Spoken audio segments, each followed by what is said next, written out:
boa tarde, boa noite, sexto ano. Espero que essa videoaula, mais uma de tantas, né, te encontre bem, tá? A gente não sabe quando essa pandemia vai acabar, infelizmente, mas estamos aqui, tá?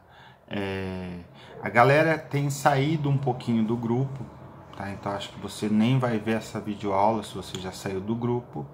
Mas se você tiver interesse em voltar, você me avisa que eu estou sempre à disposição.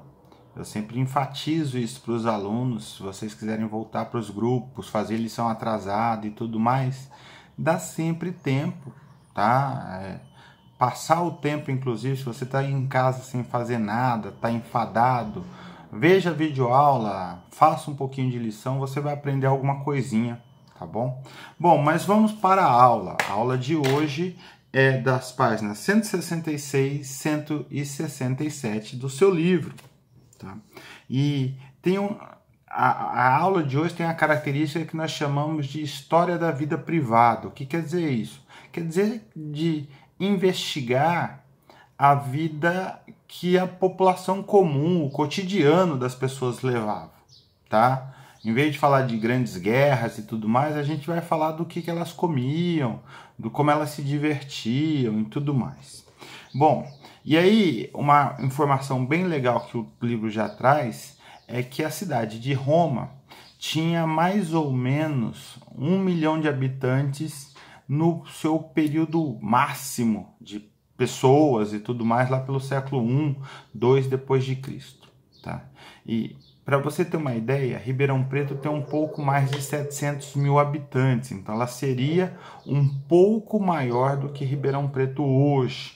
Nossa, professor, só isso, né? São Paulo tem 12, 14 milhões, não sei exatamente quanto tem, é muito maior que Ribeirão. Mas tem um detalhe. Esses prédios que você vê em Ribeirão Preto e tudo mais, obviamente não existiam no mundo romano. Então nós temos milhares de pessoas vivendo em prédios hoje em dia. Então a nossa cidade ela se concentra numa área menor do que uma área da cidade de Roma. Por outro lado, as ruas de Roma eram muito mais estreitas do que as ruas de hoje, para você ter uma ideia. Por que disso? Porque passava-se só carroças nas ruas, não passava um carro, ônibus, caminhões, nada disso. Tá? Então, tirando algumas avenidas centrais que já existiam, a maioria das ruas eram bem estreitas e as casas eram umas coladas às outras, a não ser que fosse nos bairros mais ricos, em que os patrícios, as pessoas muito ricas de Roma, tinham grandes casarões. Bom, dito isso, eu vou te falar, inclusive, que era comum existirem incêndios naquela época, por um motivo muito simples. Além das casas serem de madeira, de palha, de alguns tipos de construções muito mais, como é que eu vou dizer, incendiáveis, muito mais fáceis de pegar fogo, ainda tinha um problema da iluminação. Hoje em dia nós usamos basicamente a iluminação elétrica, lâmpadas, né? Antigamente não tinha isso. Ou era com tochas, com fogueiras, ou então as famosas lâmpadas, mais ou menos como aquela lâmpada do Aladim. Eu vou botar uma imagem de uma lâmpada romana, não a do Aladim, para você entender. Dentro desse negócio aí ia algum tipo de óleo, normalmente azeite, e tinha lá uma cordinha, um paviozinho que era aceso dentro das casas. Se isso caísse no chão, quebrasse, alguém jogasse sem querer em alguma parte inflamável, né, de madeira, a chance de pegar fogo era bem grande, tá? Só para você entender. Além disso, o seu livro segue falando sobre as principais diversões dos romanos.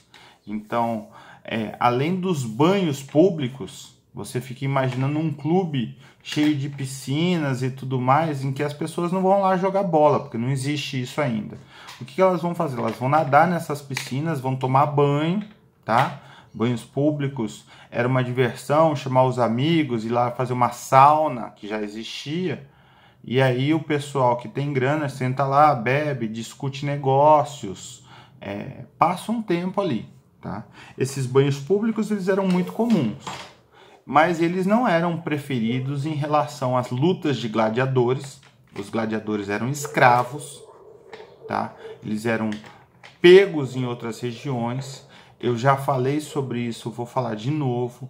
Os escravos não quer dizer que eles eram negros, tá? Podia ser loiro dos olhos azuis. Perdeu a guerra, grande chance de virar escravos, e dentre esse meio de monte de escravos, alguns poderiam ser arrancados dali para virar gladiadores, para divertir o público.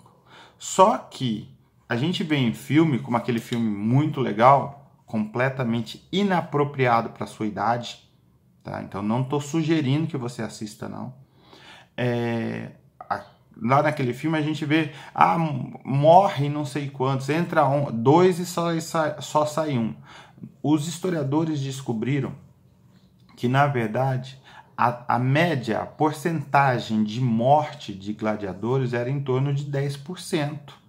Ou seja, de cada 5 lutas com 2 gladiadores, uma pessoa ia morrer. E as outras acabavam, às vezes, feridas e tudo mais.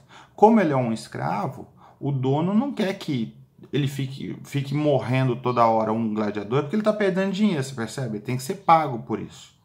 Não o próprio escravo, mas o dono dele. Então era uma situação bem ruim para o gladiador, mas para o dono dele era um negócio muito, muito bom. Além disso, existiam as corridas de cavalos, as bigas ou quadrigas, que eram as mais poderosas, com 4 cavalos. No seu livro, na página 166, tem uma imagem, né, uma pintura que não é da época, mas é uma pintura da corrida de cavalos aí para você dar uma olhada, tá? Era um negócio que devia ser muito emocionante e com certeza de vez em quando tinha algum acidente e alguém morria ali no meio, né? Não tinha capacete, não tinha nada dessas coisas que existem hoje em dia, né?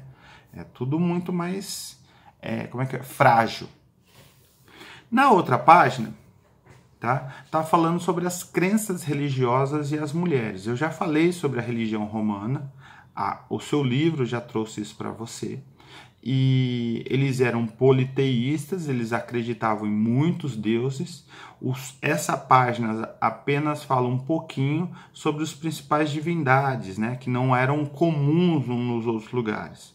O Júpiter, associado ao Zeus, o Marte, o deus da guerra, e o Quirino, que representava os deuses romanos, eram deuses tipicamente romanos, principalmente o Quirino.